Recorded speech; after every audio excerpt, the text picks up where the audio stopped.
کے الفاظ تھے وہ سنا دیے کہ انہوں نے کہا کہ اللہ آپ پر جنگلی کتوں میں سے کوئی کتا مسلط کر دے۔ ابو لہب تھر تھر کانپنے لگا۔ اس نے بیٹوں سے کہا بیٹا اللہ کی قسم میں مخالف بے شک ہوں، لیکن میں نے آج تک ایسا نہیں دیکھا کہ اس نے کوئی جملہ منہ سے نکالا ہو اور عرش والے نے اسے پورا نہ کیا۔ وہ جب بھی سفر میں جاتا ہے یا تو بچوں کو لے کر نہیں جاتا، لے کر جاتا ہے تو بڑے پہرے لگواتا ہے۔ ایک رات جنگل میں پڑ گئی، اس کا بیٹا بھی موجود ہے، ساری فوج کو اس نے باہر گول دائرہ بنا کر سلایا اور بیٹے کو بالکل بیچ میں سلایا۔ اللہ تعالیٰ کو جب کچھ کرنا ہو تو اس کے لیے دائرے اور فوجیں یہ کوئی معنی نہیں رکھتے۔ ٹھنڈی ہوا بھیجی، وہ جو پہرے دار تھے وہ بھی سو ہی گئے، تھک کے آ رہے تھے۔ اللہ تعالیٰ کو تو بہت ترکیبیں آتی ہیں، بدلہ لینے کی بھی، کسی کو سلانے کی بھی، کسی کو مارنے کی بھی۔ اس نے ہوا بھیجی ایسی ٹھنڈی، سب سو گئے۔ ایک شیر کو جگایا رب نے، وہ شیر آیا، اس نے ایک چھلانگ لگائی، جست لگائی، ساری فوج کا جو دائرہ تھا اس کو توڑ کر اندر آیا، کسی کو کچھ نہیں کہا، اسی کو پکڑا اور لوگوں کی اس وقت آنکھ کھلی جب وہ اس کو دو لخت کر چکا تھا۔ میرا کہنے کا مقصد یہ ہے کہ ابو لہب کو رسول اللہ صلی اللہ علیہ وسلم کی بات پر اتنا یقین تھا، اس لیے اس نے احتیاطیں بھی کی اور اس نے قسم کھا کر کے کہا کہ میں نے آج تک ایسا نہیں دیکھا، ان کے منہ سے کچھ نکلا عرش والے نے پورا نہیں کیا۔ لیکن ہمارے دل میں اتنا بھی یقین نہیں ہے، اتنا بھی یقین مانیے، اگر اتنا بھی یقین آ جائے نا ہماری نجات ہو جائے، ہم بخشے جائیں۔ اگر اتنا بھی یقین ہمارے اندر آ جائے اتنا اس کے دل میں۔ اللہ ہمیں کہتا ہے حرام کھاؤ گے دوزخ میں جاؤ گے، ہمیں یقین آتا ہے، ہم حرام چھوڑتے ہیں۔ رشوت لو گے دوزخ میں جاؤ گے، ہم رشوت چھوڑتے ہیں۔ سود کھاؤ گے دوزخ میں جاؤ گے، ہم سود کو کھانا چھوڑتے ہیں۔ یقین ہی نہیں، بلکہ اگر کسی جگہ لکھا ہوا ہو کہ خبردار اللہ تمہیں دیکھ رہا ہے اور 1000 روپے کا نوٹ پڑا ہوا ہو، وہ ہم کہیں گے دیکھتا ہے تو دیکھتا رہے، 1000 روپیہ مل رہا ہے فوراً اٹھائیں گے۔ لیکن اگر دوسری دیوار پر یہ بھی لکھا ہوا ہو خبردار سی سی ٹی وی کیمرے کی آنکھ بھی تمہیں دیکھ رہی ہے، وہ 10 کیا 5000 کا بھی نوٹ ہو تو ہم نہیں جھکیں گے۔ ایسا لگے گا کہ یار یہ کسی نے ہمیں آزمانے کے لیے ڈالا ہوا ہے، ہم جیسے جھکیں گے وہ کیمرے میں تصویر بنا لے گا، پھر ساری دنیا کو دکھائے گا کہ قاری خلیل گلی میں سے ملتان میں گیا، وہاں گلی میں سے 5000 اٹھا لیا۔ بدنامی ہے، یعنی اللہ سے نہیں ڈر رہے، کیمرے کی آنکھ سے ڈر رہے ہیں۔ لیکن یقین مانو اللہ رب العالمین نے ہمارے اس ساری زندگی کے سسٹم کے لیے اتنا کڑا نظام بنایا ہے، اتنا کڑا نظام بنایا، ایک فجر کے وقت، ایک عصر کے وقت۔ روزانہ فرشتوں کی ڈیوٹیاں چینج ہوتی ہیں، فرشتے بدلتے ہیں، جو فجر کو آتے ہیں وہ عصر کو چلے جاتے ہیں، جو عصر کو آتے ہیں وہ پھر ساری رات ہمارے ساتھ رہتے ہیں، صبح کو چلے جاتے ہیں۔ یہ روز 2 ڈائریاں اللہ کے پاس پہنچ رہی ہیں، کرامن کاتبین ہمارے کندھوں پہ بیٹھے، یہ ہماری جو لمحے لمحے کی رپورٹ ہے یہ اس کو لکھ رہے ہیں۔ آپ دیکھیں تو صحیح کتنا کڑا نظام ہے۔ اور پھر ایک ہفتہ والی رہتی جو جمعرات کو جاتی، پورے ہفتے کی رہتی۔ آپ سے جب پوچھا گیا نا کہ آپ جمعرات کا روزہ کیوں رکھتے ہیں، آپ نے فرمایا کہ اس دن اعمال اللہ کے یہاں پیش ہوتے ہیں اور میں یہ چاہتا ہوں کہ جب میرے اعمال پیش ہوں اس میں لکھا ہوا ہو کہ میں بھروسے سے تو ہفتے والی ڈائری بھی چاہیے. پھر ایک رجسٹر وہ ہے جو قیامت والے دن اللہ کھول کے رکھے گا، وہ کرنے کی گنجائش نہیں. فرمایا بابو ضیاء کتاب فَتَرَى الْمُجْرِمِينَ مُشْفِقِينَ مِمَّا فِيهِ. رب العالمین وہ دیوان ہماری سیاکاریوں کا کھول کے ہمارے سامنے رکھے گا. مجرم دیکھیں گے، حیران ہوں گے، میں نے جب یہ گناہ کیا تھا کیمرہ بھی نہیں لگا تھا، بندہ بھی کوئی نہیں تھا، رات بھی اندھیری تھی، پھر اس کتاب کو کیسے پتہ چل گیا؟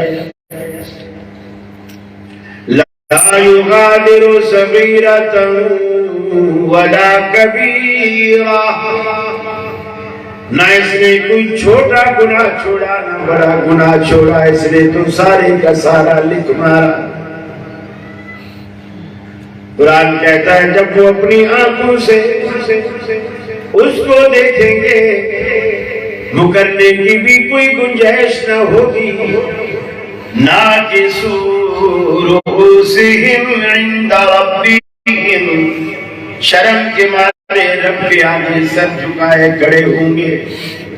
بولے تو کیا بولے؟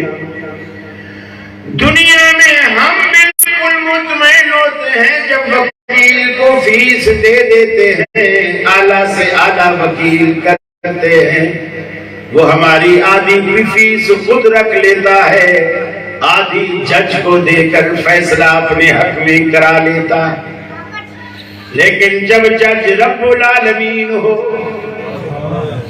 فیس کا کوئی معاملہ نہ ہو، وکیل بیچ میں کوئی نہ ہو، بندے اور رب کے درمیان ڈائریکٹ مکالمہ ہو، بندہ جواب دے گا تو کیسے دے گا؟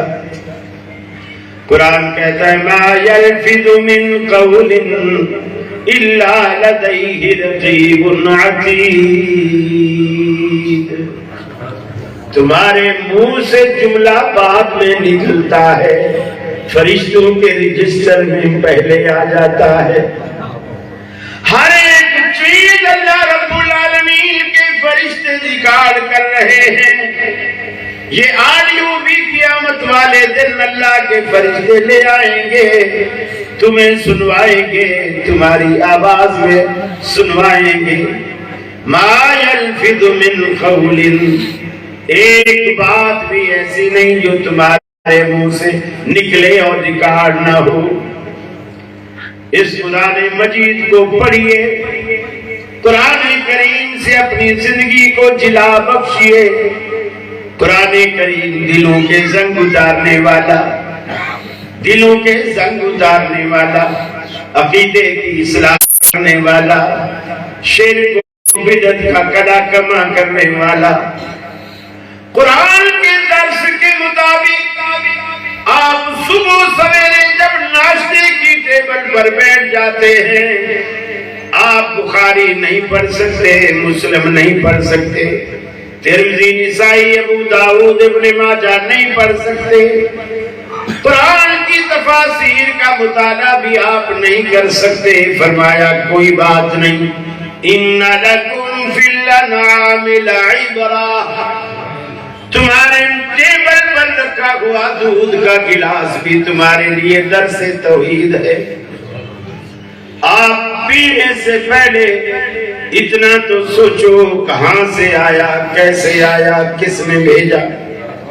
من بین فرث ودم لبنا خالصا، آپ دیکھتے نہیں ہو تمہاری بھینس کی رنگت کالی، چارے کی رنگت ہری، اس سے بننے والے خون کی رنگت سرخ، اسی چارے سے بننے والے پیشاب کی رنگت پیلی. لیکن تمہارے ظرف میں آنے والے دودھ کی رنگت کا تم اندازہ تو لگاؤ. بھینس کی سیاہی کو بھی شامل نہیں ہونے دیتا, خون کی سرخی کو بھی شامل نہیں ہونے دیتا, چارے کی ہریالی کو بھی شامل نہیں ہونے دیتا, گوبر کی بدبو کو بھی شامل نہیں ہونے دیتا, پیشاب کی پلاہٹ کو بھی شامل نہیں ہونے دیتا. حالانکہ وہ دودھ گزرا انہی پروسیس سے ہے. من بین فرث ودم لبنا خالصا, گوبر سے نکال کر, خون کے درمیان میں سے نکال کر تمہارے گلاس میں آنے والے دودھ کو خالص سفید شفاف ذائقے دار لذت دار ہم نے تمہیں مہیا کیا. پھر پیر صاحب نے اس میں سے کیا بنایا؟ بھینس کے سینگ بنائے, بھینس کا چارہ بنایا, بھینس کے سم بنائے, بھینس کی دم بنائی. تم 11ویں کے مہینے 11ویں تاریخ کو ان کے نام پر تم دودھ سارا بانٹ دیتے ہو. 11ویں کے نام پر پیر صاحب کا اس میں حصہ ہی کیا ہے؟ ہم نے تمہارے لیے ہر ایک چیز میں ایسا درس رکھ دیا ہے, قرآن کو پڑھتے جاؤ. کوئی بھی پارہ قرآن مجید کا کھول لیجئے, صفحہ صفحہ آپ کو توحید کا درس دے گا. اے مسلمان, اس رب کو پہچان. ساری زندگی 24 گھنٹوں میں سے بے شک 24 گھنٹوں میں سے بے شک آپ 22 گھنٹے روزی تلاش کرنے میں گزار دے.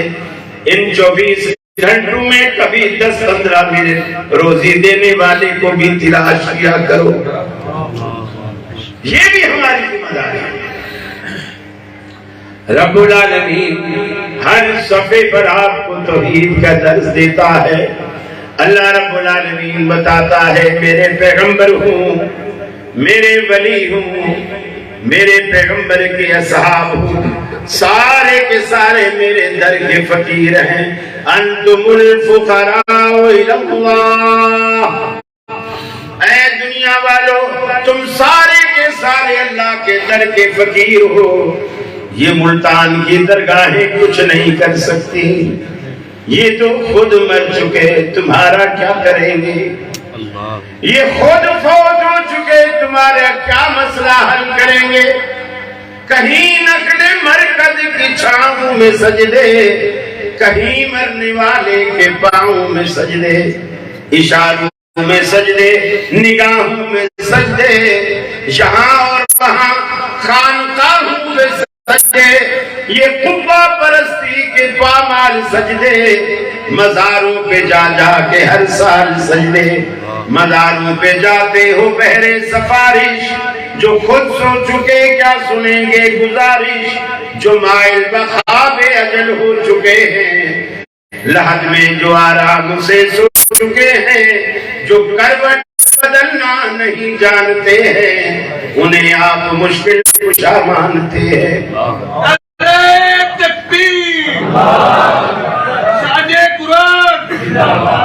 وہ تو قبروں کے اندر ایسے بے جان پڑے ہوئے ہیں کہ ان کو کروٹ بدلنے کی بھی طاقت نہیں, تمہاری مشکلیں کیا حل کریں گے؟ وہ تو خود فوت ہو گئے, تمہاری جان کیا بچائیں گے؟ ان کے پلے کچھ نہیں. زندہ رب کے سامنے آئیے, زندہ رب کو پکاریے, زندہ رب کے آگے جھکیے. زندہ رب آپ کو خود دعوت فکر دیتا ہے. قرآن میں فرمایا قال ربکم ادعونی استجب لکم. تمہارا رب, تمہارا داتا, تمہارا پالنہار تمہیں کہتا ہے میرے بندوں مجھے پکار کے تو دیکھو, میں تمہاری دعاؤں کو قبول کرتا ہوں. کیوں میرے گلے کرتے ہو جا کر کے؟ ہم اتنے گناہگار ہیں, رب ہماری سنتا نہیں. کیوں گلے کرتے ہو؟ استجب لکم, بس تمہارے پکارنے کی دیر ہے. رب العالمین نے یہ بھی نہیں کہا کہ میں سنتا ہوں, ڈائریکٹ فرمایا تم پکارو میں قبول کرتا ہوں. آپ رب العالمین کو پکار کے تو دیکھو. اے میرے بندے تو دنیا میں ایک مرتبہ میرے دروازے پر آ تو صحیح, میرے دروازے پر آ کے تو دیکھ, اپنی جبین نیاز جھکا کے تو دیکھ, ندامت کے دو اتھرو بہا کے تو دیکھ, طلب کا دامن پھیلا کے تو دیکھ, دست سوال اٹھا کے تو دیکھ, میرے لطف و کرم کو آزما کے تو دیکھ. اے میرے بندے تیرے آنے میں دیر ہو سکتی ہے, میرے راضی ہونے میں ہرگز دیر نہ ہوگی. فرمایا قال ربکم ادعونی استجب لکم. ارے اس کے لیے یہ بھی ضروری نہیں آپ اسپیکر لگا کر ٹیلے پر پہاڑ کی چوٹی پر کھڑے ہو کر اس کو پکارے نہیں. ارے وہ تو گونگے کی زبان کو بھی جانتا ہے, وہ تو چیونٹی کی آواز بھی سنتا ہے, جس کی آواز آپ کان کے قریب کر کے بھی نہیں سن سکتے. جنگل کے اندر وہ چیونٹی چیز لیتی ہے, دونوں اپنی ننھے منھے ہاتھ اور ٹانگیں اوپر اٹھا رکھی ہے, رب العالمین سے کہتی ہے اللہ ہم بھی تیری مخلوق ہے, زمین اتنا تپ چکی ہے کہ ہم اپنی بلوں میں بھی نہیں رہ سکتی, اپنے بندے انسانوں کے گناہوں کی سزا ہمیں تو نہ دے. ہم تو گناہ نہیں کرتی, ہم تو تیری نافرمانی نہیں کرتی. حضرت سلیمان بارش کی دعا کے لیے لوگوں کو لے کے جا رہے ہیں, راستے سے واپس آئے, اللہ نے کسی اور مخلوق کی سن لی. چلو ارے وہ تو چیونٹی کی بھی سنتا ہے, جنگلوں میں لیٹی چیونٹی کی بھی سنتا ہے. اللہ رب العالمین نے توحید کی سمجھ چھوٹی سی چھوٹی چیز کو بھی رب العالمین نے عطا کر دی, جو مولوی صاحب کی اتنے بڑے کھوپڑے میں بھی وہ بات نہیں آتی. چیونٹی کے اتنے سے دماغ میں رب العالمین نے وہ بات ڈال دی کہ مانگنے کے لائق ہے وہی ذات. یہ اللہ رب العالمین نے قرآن میں کھول کھول کے بات فرمایا. سلیمان کا لشکر آ رہا ہے, یہ سارے قرآن نے توحید کے ترانے گائے ہیں. سلیمان کا لشکر آتا ہے, آگے جنگل میں ایک چیونٹی جو اس علاقے کی بڑی ہے, یا علاقے کی کونسلر ہے, یا علاقے کی ایم ایل اے یا ایم پی اے ہے, اس نے دیکھا کہ لشکر بھی آ رہا ہے, سلیمان علیہ السلام بھی آ رہے ہیں. قرآن کہتا ہے اس نے باقی چیونٹیوں کو آواز دی, یا ایھا النمل ادخلوا مساکنکم, اے چیونٹیاں اپنی اپنی بلوں کے اندر داخل ہو جاؤ, ایسا نہ ہو لا یحطمنکم سلیمان وجنودہ وہم لا یشعرون. ایسا نہ ہو کہ تم سلیمان اور اس کے لشکر کے پاؤں تلے رون دیا جاؤ اور ان کو پتہ بھی نہ چلے. چیونٹی کا بھی یہ عقیدہ تھا, وہ تو نجد کی نہیں تھی, وہ تو وہابن نہیں تھی. قرآن بیان کرتا ہے اس کا بھی یہ عقیدہ تھا ہم پیغمبر کے پاؤں تلے آ کر دب جائیں اور ان کو پتہ بھی نہ چلے, ان کو پتہ بھی نہ چلے. خود کی بات بھی قرآن نے بیان کی. جب وہ لیٹ آیا, سلیمان علیہ السلام نے پوچھا اتنا دیر کدھر رہے؟ حاضری لگی, حاضری کے ٹائم پہ نہیں تھا. لوگوں سے حضرت سلیمان نے کہا آج آئے, یا تو کوئی معقول عذر پیش کرے ورنہ ہم اس کو سزائے موت دیں. لَأَذْبَحَنَّهُ أَوْ لَيَأْتِيَنِّي بِسُلْطَانٍ مُبِينٍ, ہم یا سزائے موت دیں گے یا پھر موت سے بچنے کے لیے اپنا کوئی معقول عذر پیش کرے کہ وہ کیوں لیٹ. جب ہدہد آیا سلیمان علیہ السلام کو کی دربار میں ہدہد نے تقریر کی.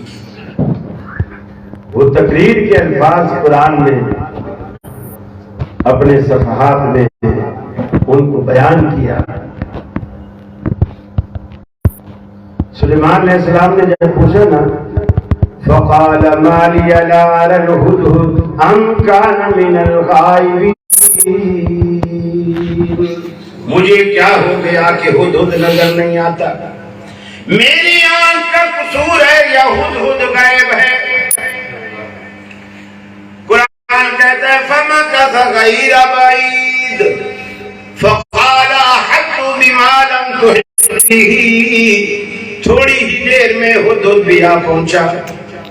کہنے لگا سلیمان میں آپ کو ایک ایسی بات بتاتا ہوں، فقال احطت بما لم تحط به، اگر میں نہ بتاؤں تو آپ کو پتہ نہیں چلے گا۔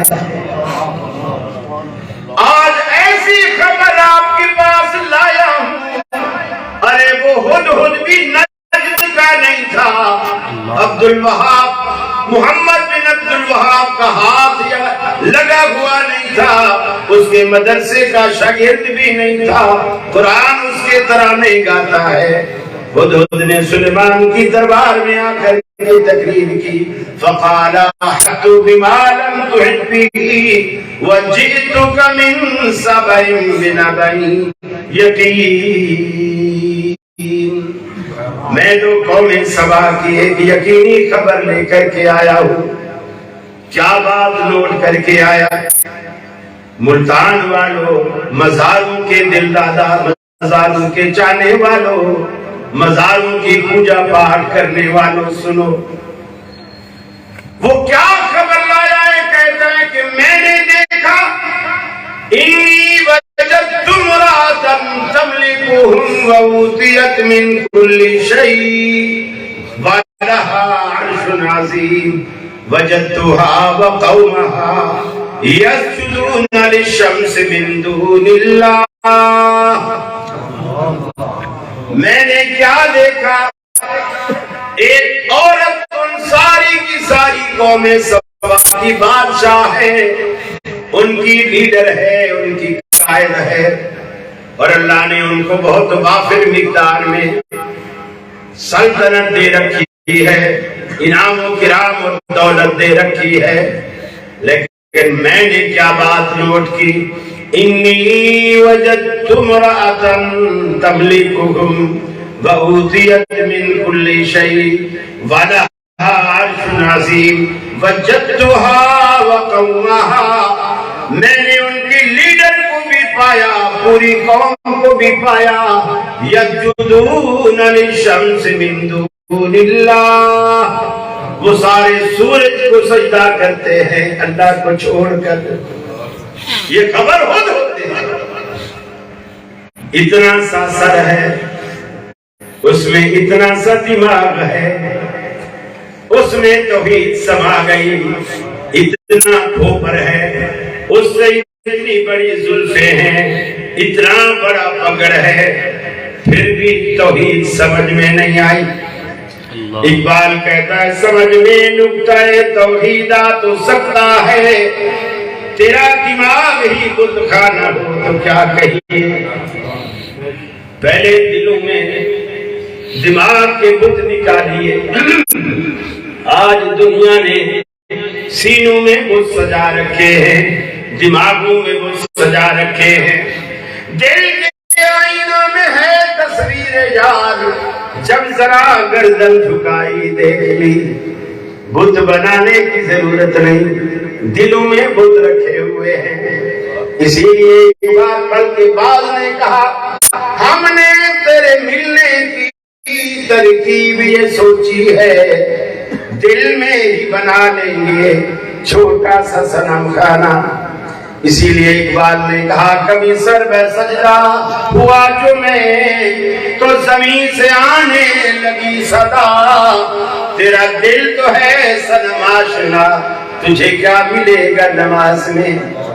اگر نمازوں میں اجر چاہیے، نمازوں میں تمہیں سکون چاہیے، نمازوں کے بدلے جنت چاہیے، شرک سے توبہ کیجیے، رمضان کے آنے سے پہلے قرآن سے رشتہ جوڑیے، قرآن کی تلاوتیں کیجئے، قرآن مجید کو ادب اور احترام کے ساتھ سنیے بھی اور پڑھیے بھی، جتنا پڑھ لیں اس پہ عمل کیجئے۔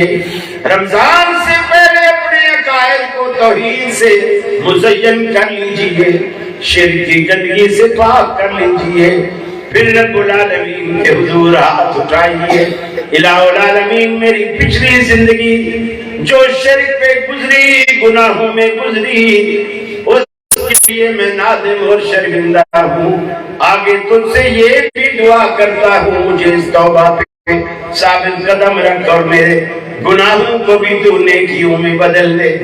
اللہ رب العالمین خود قرآن پاک میں فرماتا ہے یبدل اللہ سیئاتہم حسنات، جب بندہ میرا سچے دل سے توبہ کر لیتا ہے، سچے دل سے توبہ کرنے والا بندہ میرے پاس آتا ہے، میں اس کے گناہوں کو بھی نیکیوں میں تبدیل کر دیتا ہوں۔ ارے اللہ کے پاس آ کے تو دیکھو، اللہ رب العالمین کے پاس سر کو جھکا کے تو دیکھو، اللہ کی نعمتیں سارا دن استعمال کرتے ہو، اس کا کبھی شکر بھی ادا کر کے دیکھو۔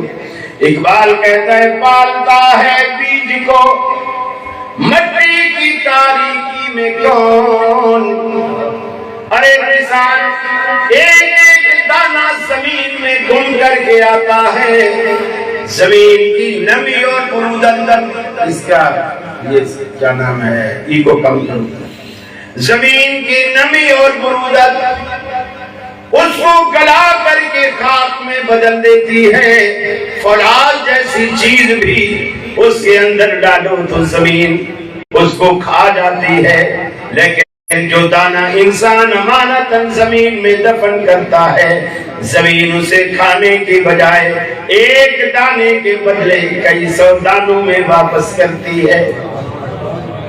اقبال کہتا ہے پالتا ہے بیج کو مٹی کی تاریکی میں کون، اور کون دریاؤں کی موجوں سے اٹھاتا ہے سحاب، کون لایا کھینچ کر پچھم سے بادے سازگار، خاک یہ کس کی ہے، کس کا ہے یہ نور آفتاب، پھر فرمایا کہ کس نے بھر دی خوشائے گندم موتیوں سے، خوشائے گندم کی جیب، کس نے سکھلائی ہے موسموں کو خوئے انقلاب، کس نے ملتان والوں کس نے، ارے بولو تو صحیح اللہ نے۔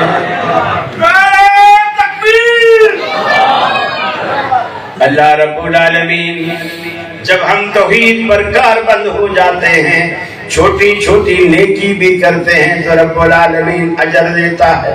آج سے رشتہ مضبوط کر لیجئے قرآن مجید کے ساتھ اور اللہ کی نظر میں محبوب بن جائیے۔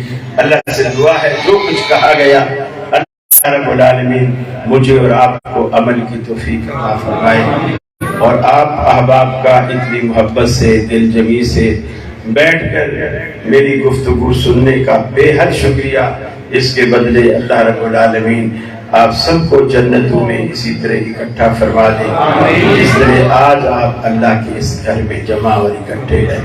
آپ کی دلی مرادیں اللہ پوری فرمائے، آپ کو اپنے پوتوں نواسوں کی رب العالمین خوشیاں دے۔